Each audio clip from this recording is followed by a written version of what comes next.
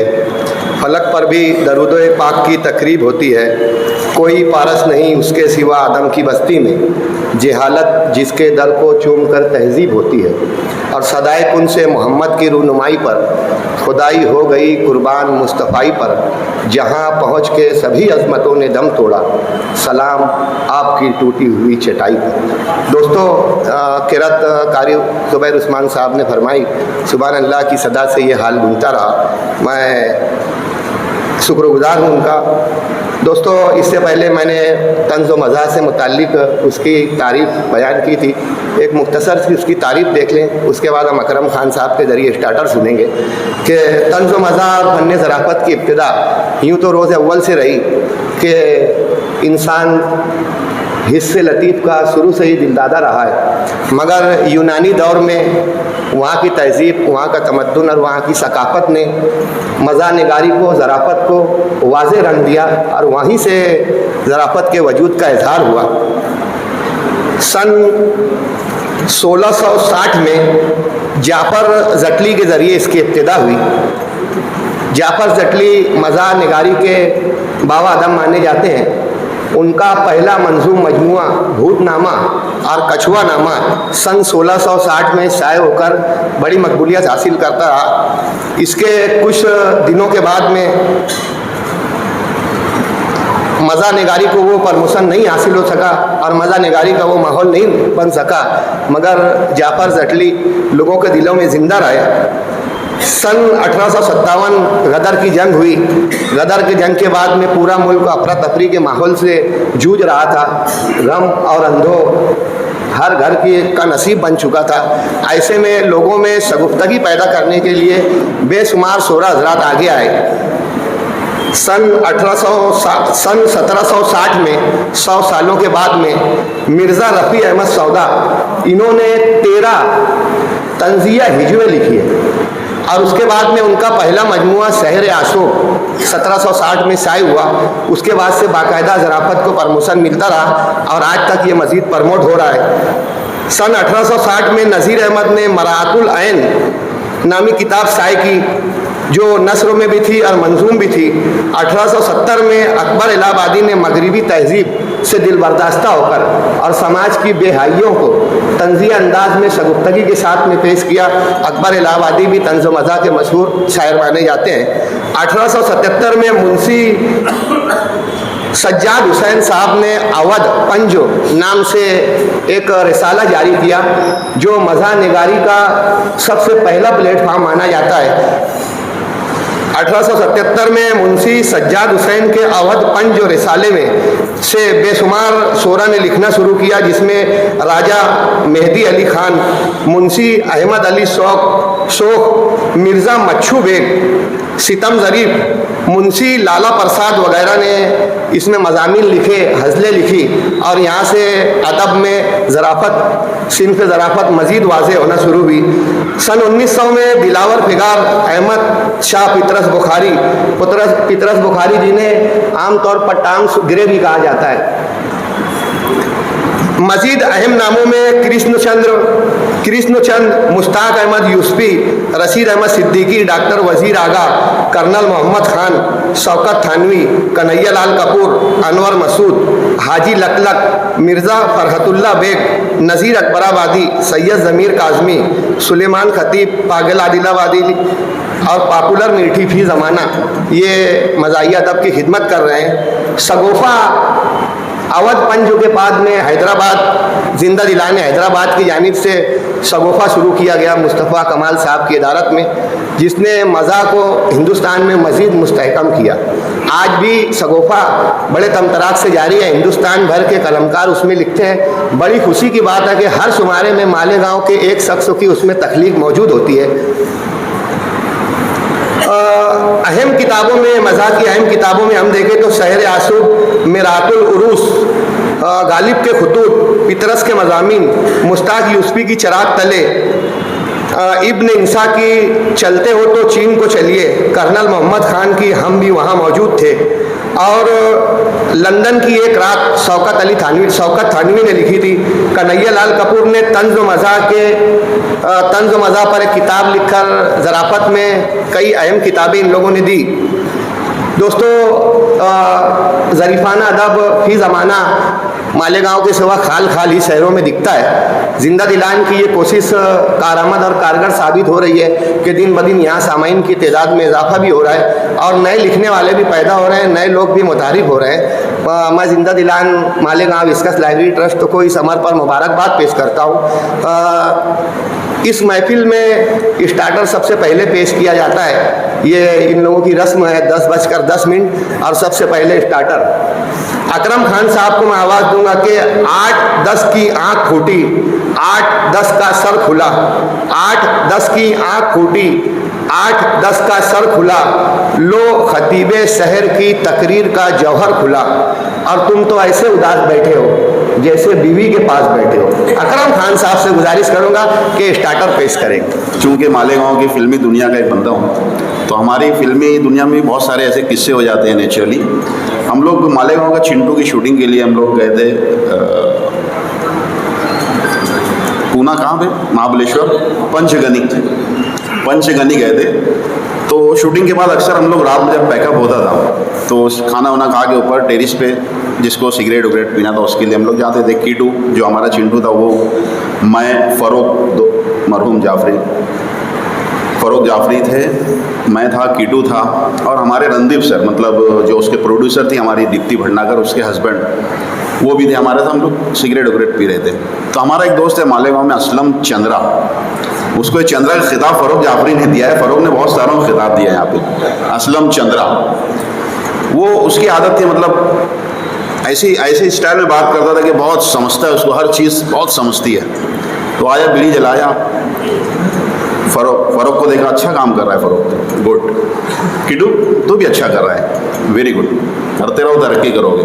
Randeep sir अब जो ऐसे देख रहे हैं से कौन आ गया है, कौन है? तो फ़रोक ने बोला, सर मैं बताता हूँ ये कौन है। बोले, सर ये हमारे असलम चंद्रा साहब हैं, हमारे बॉलीवुड के सबसे सीनियर जूनियर आर्टिस्ट है। सबसे सीनियर जूनियर आर्टिस्ट। फ़रोक का जो ये अंदाज़ था उसका, एक फिल्बदी जो बोलने का, बहुत कमाल था उसमें। लेकिन खैर, तो इसी तरह से किस्से हमारे बहुत होते हैं कि हमारे एक दोस्त है कल्लू बनारसी करके, किसी ज़माने में वो कैमरा भी चलाया करते थे। तो एक बार हम लोग शूट के लिए गए लेकर उसको, कैमरा वही हैंडल कर, हैंडी कैम होता था छोटा। पूरा हम लोग ने सुबह से लेकर शाम के 6-7 बजे तक शूट किया। खुशी खुशी घर वापस आए कि टीवी पे अब लगा के देखेंगे क्या शूट हुआ है। जब देख रहे हैं तो स्क्रीन पे दिख रहा है, ज़मीन दिख रही है, चलते फिरते दिख रहा है और आवाज़ आ रही है, सब इधर करते काम, यहाँ पे सेट लगा ले, यहाँ पे तू खड़ा हो जाना, यहाँ पे। और उसके बाद कट होता था, फिर वापस ज़मीन उमीन चलना फिरना। तो वो क्या करता था, जब एक्शन बोलते थे तो कैमरे का बटन, रिकॉर्डिंग बटन दबाने के बजाय बंद करता था वो। एक्शन बोले बटन बंद हो गया, बस हाँ चालू, सब एक्शन कर रहे कट, कैमरा चालू। तो ऐसे बहुत सारे किस्से थे। खैर, वक्त की कमी की तायद में बस इतने पर इक्तिफा।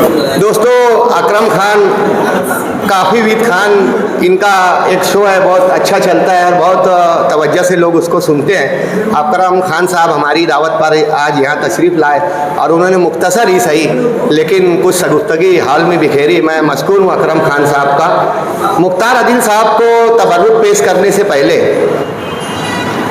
मुख्तार अदील साहब इससे पहले तबर्रुक पेश करें, तारिक असलम साहब इजाज़त हो तो मुश्ताक यूसुफ़ी के चंद जुमले अज़राए मज़ाक में पेश कर दूँ। मुश्ताक यूसुफ़ी साहब के कुछ जुमले हैं, मोहम्मद रज़ा सर के, बी पड़ोसन के खदो खाल कुछ ऐसे थे कि मोहतरमा भरी बारिश में अगर बाहर खड़ी हो जाए तो क्या मजाल के पैर के पंजे भीग जाएं। हर आदमी इतना बुरा नहीं होता जितना उसको उसकी बीवी समझती है, और हर आदमी इतना अच्छा नहीं होता जितना उसको उसकी माँ समझती है।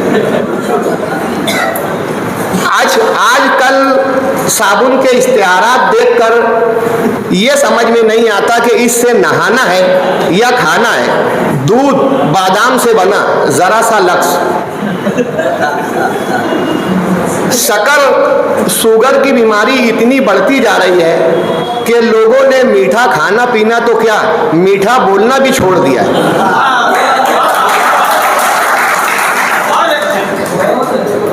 जो लोग गोश्त तो खाते वक्त तो दाखिला पॉलिसी पर ध्यान नहीं देते, उनकी खारजा पॉलिसी खुद मुख्तार हो जाती है।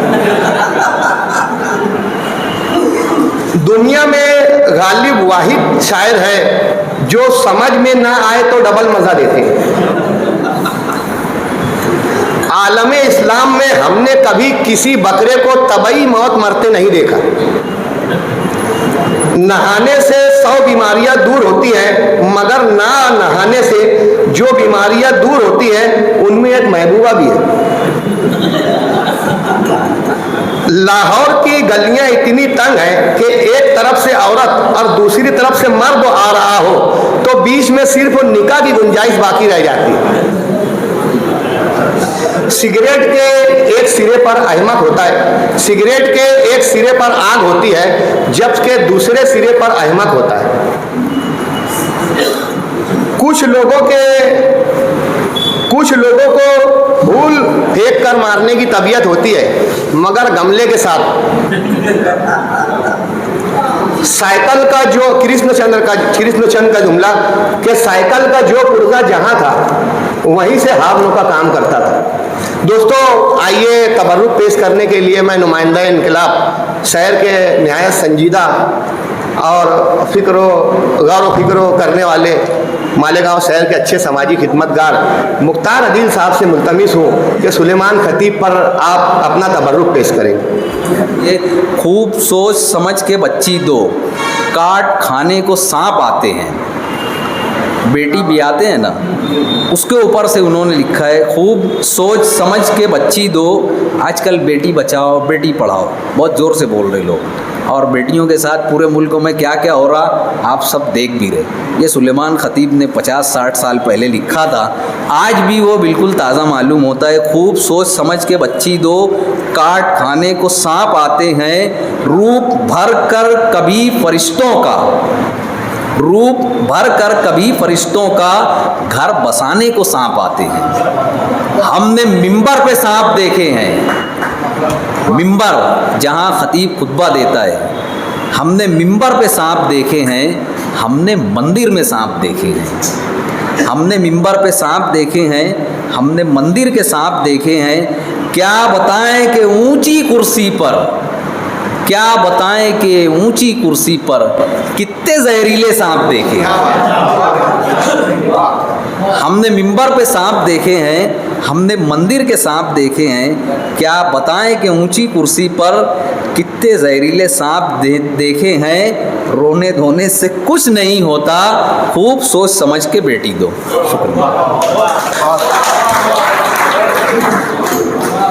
उसकी अंखियां में एक खुल्ला है, रंग डामर से थोड़ा खुल्ला है। सुलेमान खतीब साहब का केवड़े का बंद याद आ गया। मुख्तार अदील साहब ने उन पर अच्छा तजिया पेश किया और अच्छा इक़्तिबास मुंतखब उन्होंने पेश किया। मुबारकबाद पेश करता मुख्तार अदील साहब को और मशकूर भी उनका। दोस्तों, आज हज़ल के दौर में 2 शोरा को हज़ल के लिए यहाँ मदऊ किया गया था। एक धूलिया से इब्राहिम सागर साहब हैं और मज़ाहिया नज़्म के लिए कौना मस्क शायर अनीस मैयर साहब यहाँ पर मदऊ हैं। अंगूर केले सेब अनन्नास लाई माँ, अंगूर केले सेब अनन्नास लाई माँ, ये सोच करके बेटा मेरा फल ही खाएगा। बेटे ने जब ना खाए तो सवर से बोली माँ, ये आप पर गया है चप्पल ही खाएगा। निकले तो उसे भाप समझ लेते हैं, नेक कामों को मेरे बाप समझ लेते हैं, और इतनी मिलती है मेरे अब्बा से सूरत मेरी, लोग मुझको ही मेरा बाप समझ लेते हैं। कल शाम किसी बज़्म में जूते जो खो गए, हमने कहा बताइए घर कैसे जाएंगे। कहने लगे कि शेर सुनाते रहो मियाँ, गिनते नहीं बनेंगे अभी इतने आएंगे। इब्राहिम सागर साहब से मिलते हैं। सबसे पहले मैं मंसूर अकबर साहब का शुक्रगुजार हूँ कि आपने मुझे यहाँ याद किया, और साथ ही साथ तवज्जो चाहता हूँ आसिफ खुबानी साहब और अकरम खान साहब की खुसूसी तवज्जो चाहता हूँ। अर्ज़ किया है कि अपनी दुनिया समझ रहे हैं कुएं की गोलाई को, अपनी दुनिया समझ रहे हैं गोलाई को, कुएं के मेंढक क्या जानेंगे सागर की गहराई को। अपनी दुनिया समझ रहे हैं कुएं की गोलाई को, कुएं के मेंढक क्या जानेंगे सागर की गहराई को। अपने मुन्ने झेल रहे हैं रोजाना रुसवाई को। अपनी दुनिया समझ रहे हैं कुएं की गोलाई को, कुएं के मेंढक क्या जानेंगे सागर के गहराई को। अपने मुन्ने झेल रहे हैं रोजाना रुसवाई को, अपने मुन्ने झेल रहे हैं रोजाना रुसवाई को। आधी रात को फोन लगाया उन्होंने मुन्नी बाई को, थोबड़ा इसका देख के यारों मुझको ऐसा लगता है, थोबड़ा इसका देख के यारों मुझको ऐसा लगता है, चप्पल से मारा हो जैसे आज किसी ने भाई को। आज एक मतला हुआ था समाज फरमाए, सफर में हम सफर के दिन सफर अच्छा नहीं लगता, सफर में हम सफर के दिन सफर अच्छा नहीं लगता, मौनक के बिना कोई भी नर अच्छा नहीं लगता। अर्ज किया है कि आबाद मेरे दिल का नगर हो ना सकेगा, आबाद मेरे दिल का नगर हो ना सकेगा, बिन तेरे सनम मेरा गुजर हो ना सकेगा। आबाद मेरे दिल का नगर हो ना सकेगा, बिन तेरे सनम मेरा गुजर हो ना सकेगा। उस रास्ते पे उसने बनाया है घर अपना, उस रास्ते पे उसने बनाया है घर अपना, जिस रास्ते से मेरा गुजर हो ना सकेगा। और सागर है बगैर इसके ये सब झूठा पसारा, सागर है बगैर इसके ये सब झूठा पसारा, घरवाली नहीं होगी तो घर हो ना सकेगा। सागर है बगैर इसके ये सब झूठा पसारा, घरवाली नहीं होगी तो घर हो ना सकेगा। अर्ज किया है कि मैली रही अब कमीज धुलाई के बाद थी, मैली रही कमीज धुलाई के बाद भी वो भीख मांगता है कमाई के बाद भी, मैली रही कमीज धुलाई के बाद भी वो भीख मांगता है कमाई के बाद भी। रिश्वत का बोलबाला है हिंदुस्तान में, रिश्वत का बोलबाला है हिंदुस्तान में, मिलती नहीं है जॉब पढ़ाई के बाद भी। और वो रियाज हेमो साहब पहले हैं, उनको मेरा ये शेर बहुत पसंद है, समाज फरमाए कि मेरी गली में एक पड़ोसन नागन इच्छाधारी है, मेरे गली में एक पड़ोसन नागन इच्छाधारी है, उसकी सपेरे और नेवले से अच्छी खासी यादी है। मेरी गली में एक पड़ोसन नागन इच्छाधारी है, उसकी सपेरे और नेवले से अच्छी खासी यारी है। चाहे गजल के शेर कहो तुम, चाहे अगल के शेर कहो, चाहे गजल के शेर कहो तुम, चाहे अगल के शेर कहो, इसमें भी झकमारी है और उसमें भी झकमारी है। मेरी गली में एक पड़ोसन नागन इच्छाधारी है, उसकी सपेरे और नेवले से अच्छी खासी यारी है। चाहे गजल के शेर कहो तुम, चाहे अगल के शेर कहो, इसमें भी झकमारी है और उसमें भी झकमारी है। एक गजल को दो दो शायर बारी बारी पढ़ते हैं, एक गजल को दो दो शायर बारी बारी पढ़ते हैं। मुझको पहले ये बताओ किसने किसकी मारी है। बहुत बहुत शुक्रिया। हमारा क्या हमारी तो गमे दौरा ने मारी है, हमारा क्या हमारी तो गमे दौरा ने मारी है, सितारों तुम तो सो जाओ तुम्हारी किसने मारी है। दोस्तों, एक चादर में चार सोते हैं, मुफलिसी के शिकार सोते हैं, पांचवा ना कोई खींच ले, सब के सब होशियार सोते हैं। इब्राहिम सागर साहब को मुबारकबाद पेश करता हूँ। डॉक्टर इत्साम साहब से गुजारिश करूँगा कि आ जाएंगे स्टेज पर।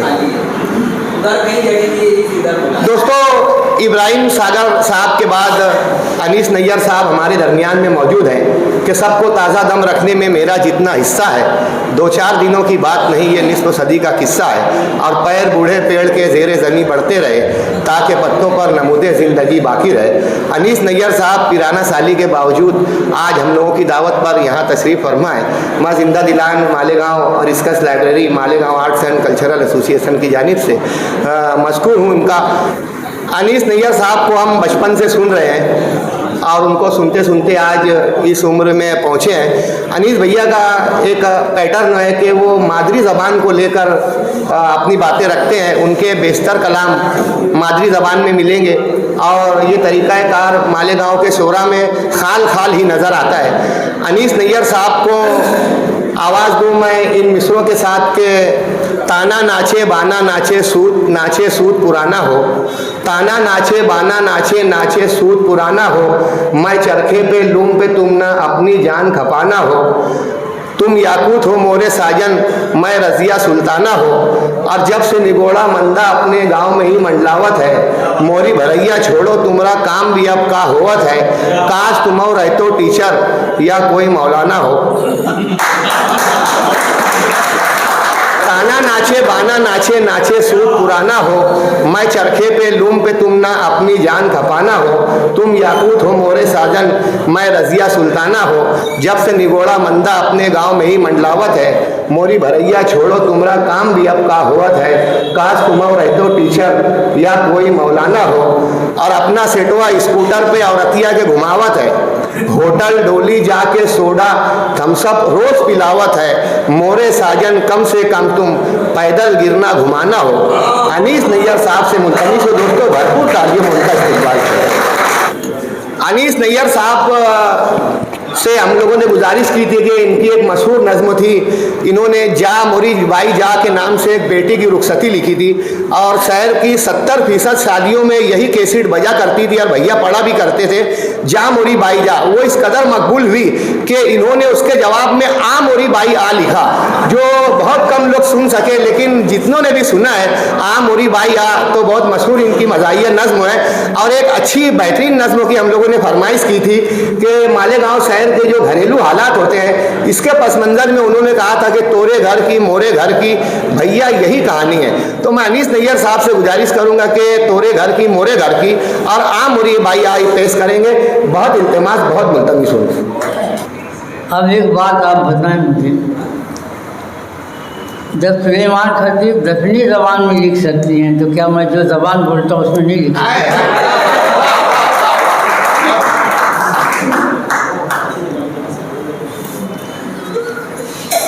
सुनिए, इसका बहुत असर भी पड़ा है।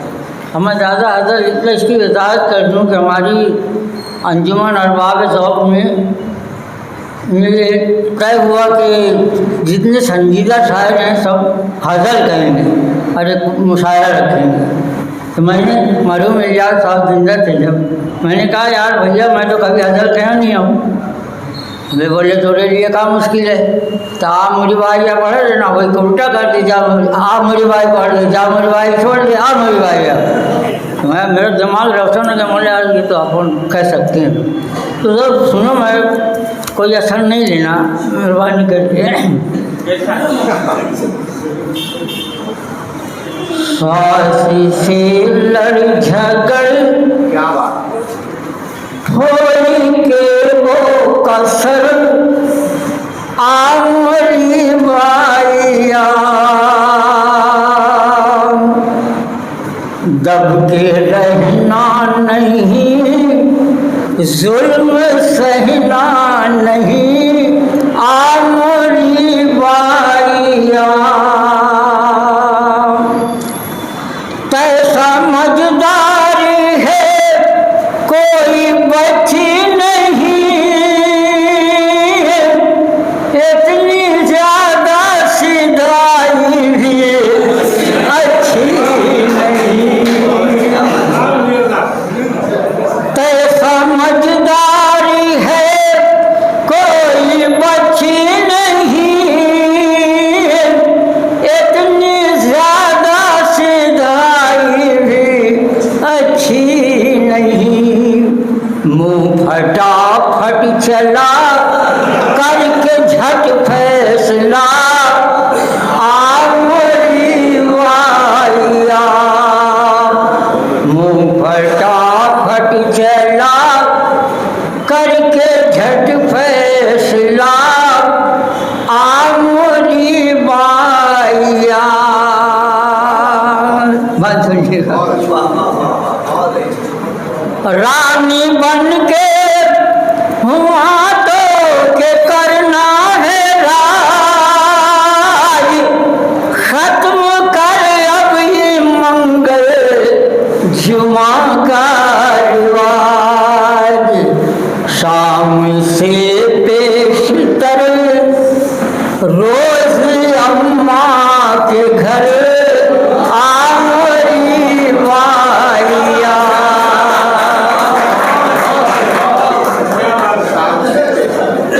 हमसे बेशितर रोज अम्मा के घर आमोरी बाइया रोब शौहर पे अच्छी तरह से जमा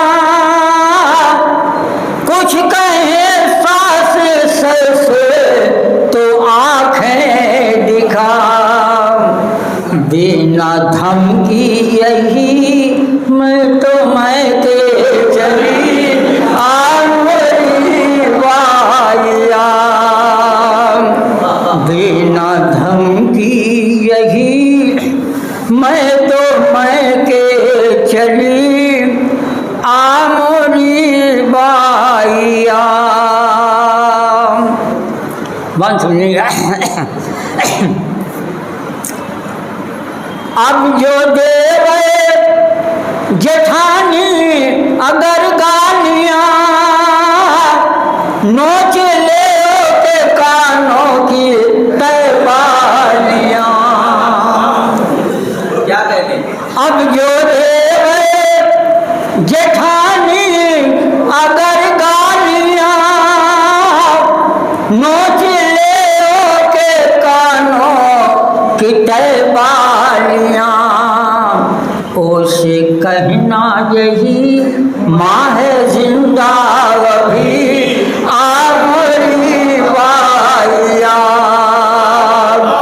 उसे कहना यही माँ है जिंदा अभी आमरी बाइया। हाँ देखिएगा रीत बदली है बदला है रस्मो रिवाज अब तो शौहर के सरकार ये औरत है ताज अब तो शौहर के सरकार ये औरत है ताज उंगलियों पर नचा साथियों के ढीला आमरी बाइया उंगलियों पर नचा साथियों के ढीला आमरी बाइया। देखिए कैसे कैसे शिकार ये माँ समाप्त करें। उनकी पेटी में रखे हुए जेवरात पर्स में भर के ले आना तय अपने साथ रात सो जाए जब बेटी वो सब के सब आमरी बाइया रात सो जाए जब बेटी वो सब के सब आमरी बाइया मानते बात मोदी तो ऐसा करूं खाओ पी का मैं कोर्ट में दावा करूं कर दूं लाडली उनकी खटिया खड़ी आमोरी बाइया कर दूं लाडली उनकी खटिया खड़ी आमोरी बाइया हो गवाह है अनसुआ भी अब तो वकील ओके दरबार में हम करेंगे अपील उनका सारा भरम तोड़ डालेंगे हम आमोरी बाइया।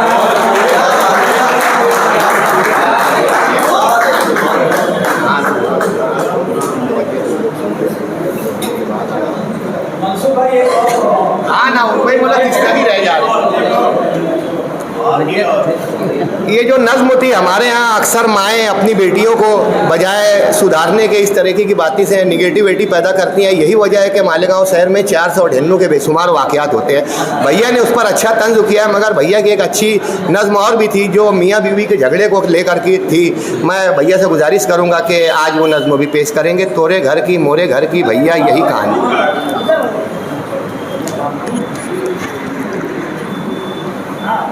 देखो आवाज़ चल गई तो ठीक है, और जो याद आ गया तो इंशाअल्लाह पूछ करता हूँ।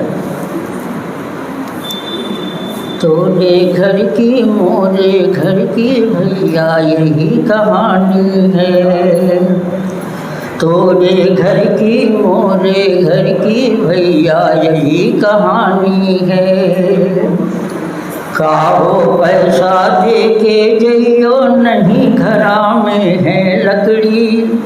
दाल का पैसा भी दे दियो शाम के पक दिए खिचड़ी।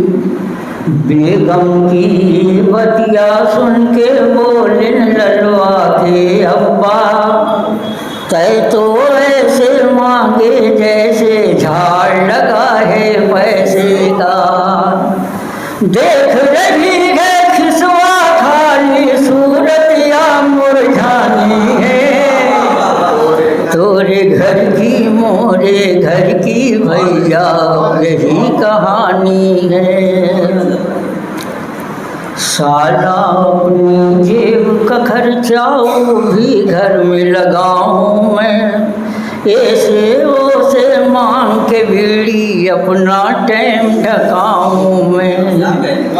बुध का दिन कड़की का दिन है, कहाँ से आइए रे पैसा।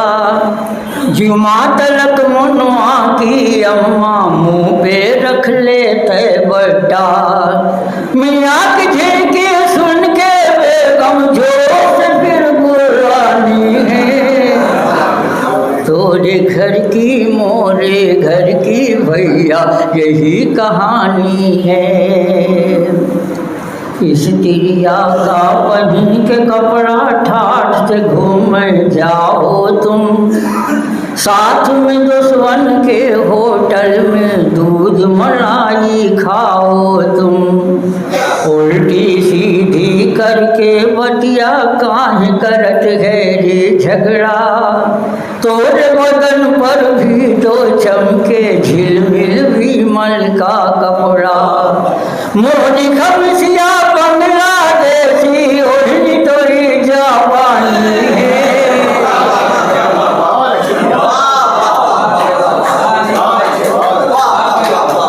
मोरी खमसिया बांग्लादेशी ओढ़नी तोरी जावानी है।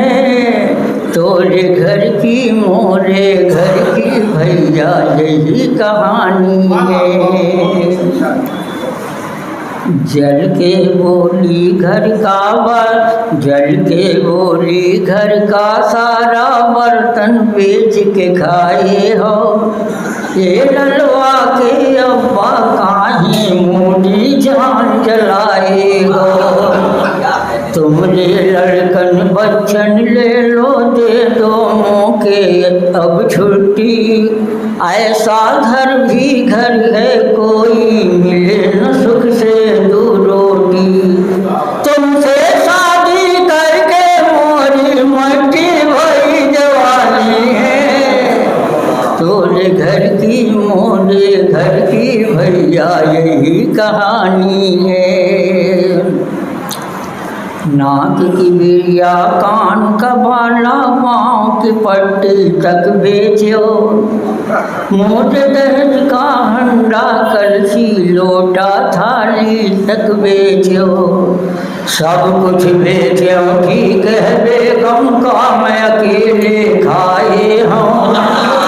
बेच के बर्तन की लड़कन के आगे रोटी लाए हूँ।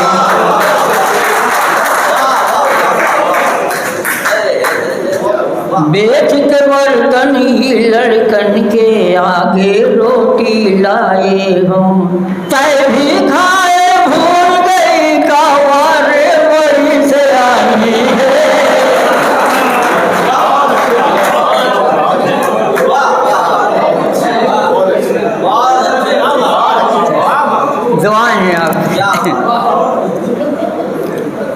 नाक की बिड़िया कान का बाला पाँव की पट्टी तक बेचो, मोर दहेज का हंडा कलसी लोटा थाली तक बेचो, सब कुछ बेचो ठीक है बेगम का मैं अकेले खाए हूँ, बेच के बर्तन ही लड़कन के आगे रोटी लाए हूँ, तय भी खाए भूल गई का बारे बड़ी से आनी है, तोरे घर की मोरे घर की भैया यही कहानी है।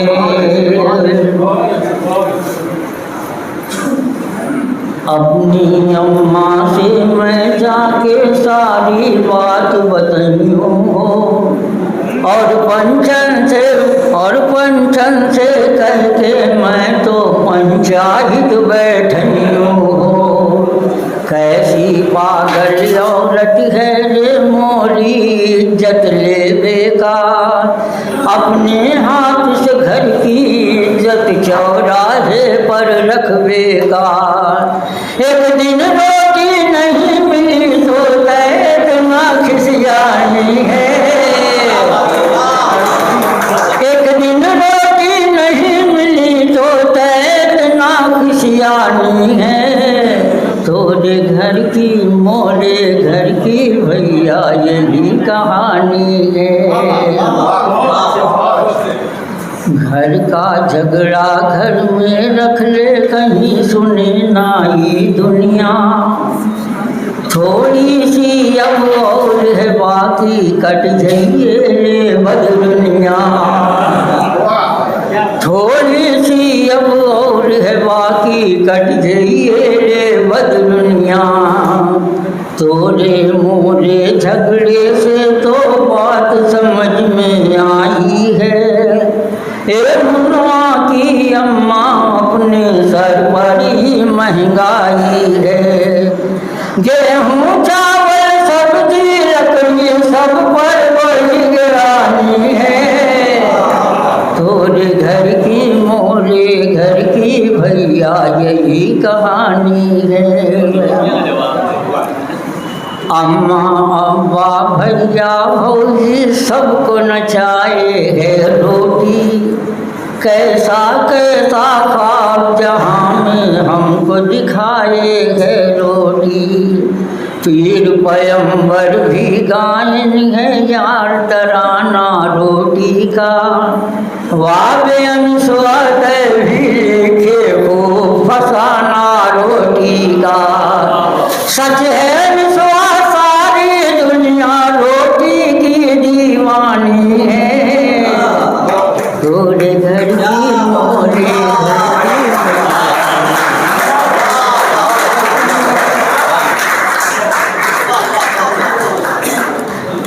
आंखों के आंसुओं से तबस्सुम टपक पड़े, होठों की खामोशी से तकल्लुम टपक पड़े, और शायर वो जादूगर है जो लिखकर कोई गजल कागज निचोड़ दे तो तरन्नुम टपक पड़े। दोस्तों अनीस नैयर साहब के लिए एक मरतबा जोरदार तालियां।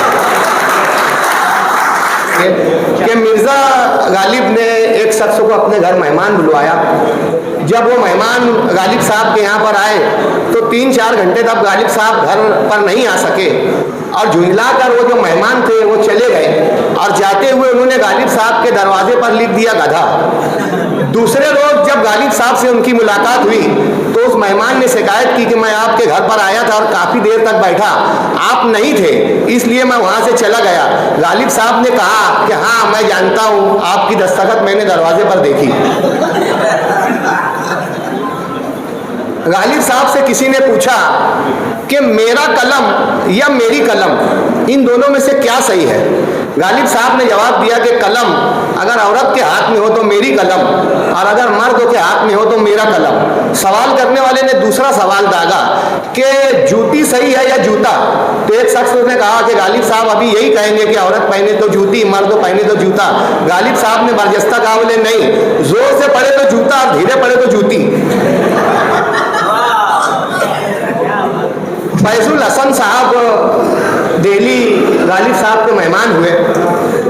दिल्ली में मेहमान नवाजी का एक दौर चलता था कि सुना है कि दिल्ली में उल्फत के मारे, मुख्तार शेर देखना, कि सुना है कि दिल्ली में उल्फत के मारे रगे गुल से बुलबुल के पर बांधते हैं। दिल्ली की वो नज़ाकत, दिल्ली की वो वज़ादारी सारी दुनिया जानती है। दिल्ली में मेहमान नवाजी का भी अच्छा खासा माहौल था। मिर्ज़ा फैजुल हसन साहब मिर्ज़ा गालिब के यहाँ मेहमान हुए तो मिर्ज़ा गालिब शतरंज बहुत अच्छी खेलते थे। फैजुल हसन साहब ने कहा कि शतरंज की कुछ बाजियाँ हो जाए। दोनों शतरंज खेल रहे थे। फैजुल हसन साहब ने कहा कि यार मिर्ज़ा, दिल्ली में गधे बहुत हैं। मिर्ज़ा साहब ने कहा हाँ हैं, मगर बाहर से ज़्यादा आते हैं। आसिफ सुबानी साहब से गुजारिश करूँगा कि आप अपना मजमून पेश करेंगे। जिंदा दिलान के पहाड़ रूप में जनाब आसिफ सुबानी साहब। एक जन मुरीद झाड़ू लगाने में रह गया, निकला था झोड़गे से सटाने में रह गया, और बीवी फरार हो गई खिड़की से कूदकर, मैं दोस्तों को शेर सुनाने में रह गया। दोस्तों, आसिफ सुबानी साहब ने बहुत अच्छा मजमून पेश किया। दिलचस्प अंदाज था और सादा तहरीर थी। आमतौर पर ये होता है कि फसाहत और बलागत के चक्कर में लोगों को बात समझ में नहीं आ पाती। शकील भारती साहब मशहूर फनकार हैं, मछली बाज़ार इलाके में रहते हैं। एक मरतबा वो रफ़ा अजत के लिए जाने लगे, सर पर टोपी थी और बड़े शरीफ दिख रहे थे। कभी कभी वो शरीफ दिखते हैं। तो महल्ले के एक नौजवान ने उनसे पूछा, और शकील भाई खैरियत? बोले अल्हम्दुलिल्लाह। बोले कहाँ जा रहे हो? बोले बैतुल खिला। बोले मोरे हत्ते भी दुआ करना। आसिफ सुबानी साहब को बेहतरीन मजमून पर मुबारकबाद। थोड़ी तवालत महसूस की गई कि एक मुकर्रिर तकरीर कर रहा था और उसको एहसास हुआ कि यार मेरी तकरीर बड़ी तवील हो गई है। तो उसने कहा कि माफ़ करना दोस्तों, मेरे हाथ में घड़ी नहीं थी, इसलिए वक्त का अंदाज़ा नहीं हो सका। सामाइन में से एक ने चिल्लाया, घड़ी नहीं थी, पीछे कैलेंडर तो लटक रहा था। बहरहाल आसिफ भैया को बहुत मुबारकबाद अच्छा मजमून पेश करने पर। दोस्तों, आइए इससे पहले कि मैं मोमिन आसिफ साहब को पेश करूँ कि बहुत कम लिखते हैं और बहुत अच्छा लिखते हैं। आज की इस नशिस्त में मैं जो मकसद जिंदा दिलान मालेगांव का जो मकसद था कि अदबी तकरीबात से दीगर लोग भी जुटे, असातिज़ा जुट जाएँ, टीचर जुट जाएँ, साफ़ी हजरात आ जाएँ। आज की नशिस्त में मैं देख रहा हूँ कि साफ़ी दुनिया से जहाँ मुख्तार अदील थे वहीं प्रिंस रहमान साहब भी मौजूद हैं। हासिम अकबर अली साहब, सलीम शहजाद रिजवी साहब जैसे असातिज़ा भी आज यहाँ पर आए हुए हैं। और नहायत कम याब शख्सियत प्रोफेसर सलीम कैसर साहब, जावेद आफाक साहब के यहाँ के साथ मौजूद है। कुछ नए सामाइन भी मुझे महसूस हो रहा है कि कुछ नए सामाइन का भी इजाफा हुआ है। शोराए कराम भी जदीद, हमारे मासिर शोराए कराम भी बड़ी तादाद में यहाँ पर मौजूद है, जो आज की इस तकरीब की कामयाबी की ज़मानत मानी जा रही है। अल्लाह करे कि सिलसिला मज़ीद बढ़े और ऐसी तकरीबात में सामाइन का और तकरीबात में अच्छा चोली दामन का साथ हो और तकरीबात हमेशा कामयाब हुआ करें। मोमिन आसिफ साहब को पेश करने से पहले मैं एक लतीफ़ा पेश करना चाहता हूँ कि एक मुर्ग में और एक शेर में दोस्ती हो गई। शेर ने मुर्ग से कहा कि तुम्हें अगर कभी तुम पर कोई बुरा वक्त आए तो मुझे याद कर लिया करना। एक मरतबा मुर्ग जंगल में अपना दाना चुग रहा था कि एक लोमड़ी आ गई, उसको देखकर वो ऊपर चला गया। शेर ने उससे कहा था कि जब भी मेरी ज़रूरत पड़े तो तू अजान दे दिया करना। मुर्ग ने जब अपनी जान खतरे में देखी तो उसने अजान देना शुरू किया। तो नीचे से लोमड़ी ने कहा कि अजान हो गई, अब नीचे आओ, जरा नमाज भी अदा कर लेते हैं। तो मुर्ग ने कहा कि थोड़ा रुको, अभी इमाम साहब आ रहे हैं। कुछ वक्त के बाद शेर आया तो लोमड़ी भागने लगी। तो मुर्ग ने चिल्लाया कि कहाँ भाग रहे हो, नमाज नहीं पढ़ोगे? बोले मैं ये मेरे मसलक के इमाम नहीं है, ये मेरे मसलक के इमाम नहीं है। मैं मोमिन आसिफ साहब से गुजारिश करूँगा कि अपना मजमून पेश करेंगे। बहुत इल्तिमास, अदब और एहतराम के साथ मोमिन आसिफ हारून बीए साहब। और उसकी उर्दू भी अल्लाह रहम करे, हम लोग हंसते हंसते लोटपोट हो जाते थे। एक बार उसने सपाटी बाज़ार में मद्दू बाबा की मस्जिद के पास से फ़ोन किया कि यार तू जल्दी से यहाँ आ जा, एक बहुत ज़रूरी काम है। मैंने पूछा कि तू इस वक्त कहाँ है? उसने कुछ देर रुक कर हिज्जे लगाई जैसा कोई बोर्ड पढ़ रहा हो और फिर बोला परियागुल पुड़ुक के पास।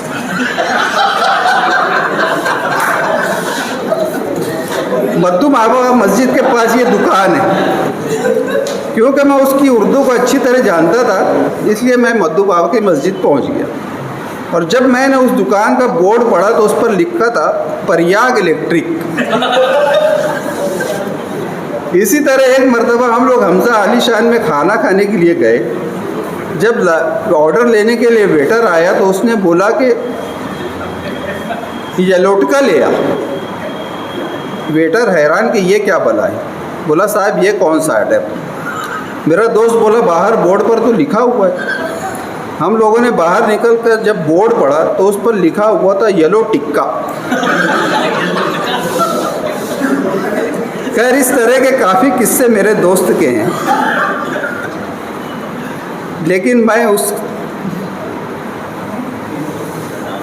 लेकिन उसने बाद में काफ़ी पढ़ाई की और बम्बई चला गया। देखिए बात निकली किताब से, मोबाइल और टेक्नोलॉजी से, और कहाँ पहुँच गई। खैर अगर आप लोग भी मोबाइल और टेक्नोलॉजी की दुनिया से निकलने का मन बना रहे हैं और अपना मोबाइल बिला मुआवजा किसी को देकर अजर अजीम हासिल करना चाहते हैं तो मुझसे रब्ता कायम करें। लेने के लिए मैं हूँ ना। शुक्रिया। जुमला शोराए कराम से गुजारिश है कि इस इम्तिहान से गुजरने के लिए ज़हनी तौर पर तैयार हो जाए। ठीक 10:10 के बाद हम अपनी कार्रवाई शुरू करेंगे। इतना सुनते ही फरोग उर्दू कंपाउंड में अफरा तफरी मच गई। जिसके जिधर सींग समाये सर पर पैर रखकर भागने लगा। नफसा नफसी का आलम और भगदड़ ऐसी मची गोया महशर बपा हो। ज़्यादातर शोरा सद दरवाजे पर जमा होकर दरवाज़ा खोलो की गर्दान रटने लगे। कई एक दीवार फलांगने की कोशिश में दीवारों पर चढ़ने लगे। एक दूसरे के कांधे पर चढ़ कर दीवार की दूसरी जानिब कूदने लगे। ऐसा महसूस हो रहा था गोया गोविंदा का त्यौहार हो और दही हंडी फोड़ने के लिए सब एक के ऊपर एक सवार हो। कुछ बुजुर्गों को होना मश्क शोरा ग्राउंड ही में सजदा शुक्र अदा कर रहे थे। उनके चेहरे मारे खुशी के तमतमा रहे थे और आंखें पूर्णम थी। 5-7 मिनट में ही ज़्यादातर लोग कंपाउंड से 9-2-11 हो चुके थे। हम भी अपनी एक पुरानी हज़ल लेकर मैदान कारदार में पहुँचे थे। अगरचे वो हमारी तबाजाद हज़ल थी, लेकिन चूँकि पेट का इम्तिहान देने के हम अहल नहीं थे, कबल इसके कि हम पर मुतशायर होने का लेबल लगता, हमने भी भागने ही में आफियत समझी और दीवार पर चढ़ने की कोशिश में धड़ाम से नीचे गिर पड़े। तरक्याती निज़ाम और उसकी तबाहकारियों पर तंज़ फरमा रहे थे मोमिन आसिफ साहब के पोते ने दादा की फ़ोटो ये कहकर बाहर रख दी, मेरा एल्बम नया है, ये तस्वीर पुरानी है। दोस्तों अब इससे पहले कि खुतबा सदारत के लिए मोहम्मद रज़ा सर को मैं पेश करूं, इस एक मुख्तसर से शेर से मैं उन्हें आवाज़ दूंगा कि बंद रखते हैं ज़ुबान मुँह नहीं खोला करते, बंद रखते हैं ज़ुबान मुँह नहीं खोला करते, चांद के सामने तारे नहीं बोला करते। खुतबा सदारत के लिए मोहम्मद रज़ा सर से मुल्तमिस। अकरम पहलवान आए, 2 मिनट में कुश्ती लड़के चले गए। उसके बाद धूलिये से सागर छलकाते हुए इब्राहिम आए और फिर मुख्तलिफ अंदाज से अपनी बाई को बुलाकर घर घर की कहानी सुना के अनीस नैयर सामने जाके बैठ गए। उसके बाद टेट का इम्तिहान तो बहुत मुश्किल था, लेकिन उससे ज़्यादा पेट का इम्तिहान आसिफ सुबहानी साहब अपने अंदाज से हमारे सामने पेश कर रहे थे और बहुत अछूते अंदाज में, बहुत तंजिया अंदाज में उन्होंने अपनी बातें कही हैं जो हकीकत पर मबनी है। उसके बाद आसिफ भाई जो हैं, मैं समझता हूँ कि जिंदा दिलान की ईजाद है ये आप लोग काबिल मुबारकबाद हैं और ये जो है आपकी कोशिशों का ये मुजस्सम नमूना जो है मोहम्मद आसिफ जो है, बहुत अच्छा उन्होंने एक जो रिवायत शिकनी हमारे यहाँ हो रही है उस बात को सामने रखते हुए मज़ाहिया अंदाज में उन्होंने अपनी बात पेश की। मैं सबको मुबारकबाद पेश करता हूँ।